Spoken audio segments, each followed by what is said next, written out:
జనవరి 29న బుధవారం నాడు మౌని అమావాస్య వచ్చింది. మౌని అమావాస్య వేళ అరుదైన శుభయోగాలు ఏర్పడనున్నాయి. మకరంలో త్రివేణి యోగం ఏర్పడనుంది. అలాగే సూర్యుడు, చంద్రుడు, బుధుడు ఇదే రాశిలో కలిసి ఉండడం వల్ల త్రిగ్రహం ఏర్పడింది. మరోవైపు గురుడు 9వ స్థానం నుంచి ఈ 3 గ్రహాలను చూడనున్నాడు. దీంతో నవ పంచమ యోగం ఏర్పడనుంది.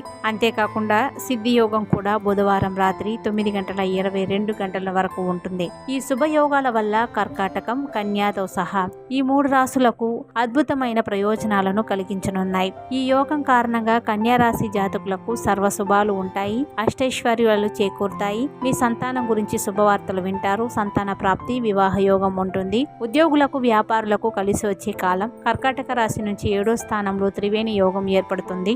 కుటుంబంలో శుభకార్యాలు జరిగే అవకాశం ఉంది. అన్ని కార్యాల్లోనూ వీరికి విజయం వరిస్తుంది.